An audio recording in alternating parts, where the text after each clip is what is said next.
Tinitimbang pa ni Pangulong Bongbong Marcos ang mga panawagang higpitan o ipagbawal ang online sugal. Ayon sa palasyo, ayaw ng Pangulo na magpadalos-dalos at isinaalang-alang din ang kita ng gobyerno rito. Nakatutok si Ivan Mayrina. Kabilang sa hinanap ng ilan sa nakaraang State of the Nation Address o SONA ng Pangulo, ang isyu ng online gambling na para sa ilan ay dapat ng tuluyan ipagbawal. Sa gitna yan ng mga samot-saring kwento ng mga nalululong dito na nagre-resulta sa pagkabaon sa utang, pagkabura ng kabuhayan at pagkasira ng pamilya.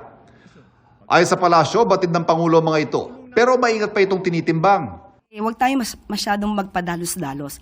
Dapat muna po malaman natin saan ba nanggagaling yung kamalian. Doon ba sa license, online gambling app, o doon sa mga hindi lisensyado? Inihalimbawa ni Castro, ang isabong na kahit illegal na ay may mga patagong nag-ooperate. Ang isabong noon nakakapagbigay ng revenue, ng tulong sa pamahalaan. Nung tinanggal po yan, definitely wala na. Pero bakit may isabong? So sino nakikinabang sa illegal na sabong ngayon? Halos parehong argumento ng mga lisensyadong operator ng online gaming platforms sa dati nitong pahayag. Maglalaro rin naman anila ang mga Pinoy.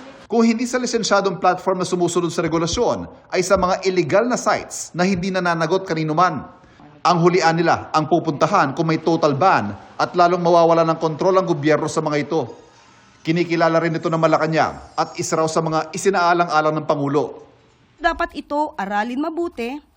Ano ba ang dapat gawin? Dahil kapag nga tinanggal natin talaga, agad-agad ang online gambling at maapektuhan naman yung ibang mga lisensyado, makakaapekto ba ito sa tulong sa bayan? Noong nakaraang taon ay pumalo na sa mahigit 135 billion pesos ang kita ng PAGCOR sa electronic games sa tawag nito sa licensed online gambling. Higit 32,000 naman ang nagtatrabaho sa mga online gaming companies ayon sa PAGCOR. Nang tanungin pagkatapos ang SONA ng Pangulo, sabi ng Finance Department, The President is concerned with it. There will be additional regulation and possibly more revenues. If people do gamble, you'd rather regulate it than they go to the illegal. My understanding is 60% is illegal and 40% is legal. If you ban it, 100% will become illegal. It's a balancing act that we have to do. Yeah. hindi bababa sa 11 panukalang inihain sa Kamara para higpitan o di kay tuloy ay pagbawal ang online gambling. Hindi naman bababa sa 8 ang katulad na panukala sa Senado. Pero pumasaman sa Kongreso, kailangan ng lagda ng Pangulo para maisabatas ito. Para sa GMA Integrated News, Ivan Mayrina, nakatutok, 24 oras.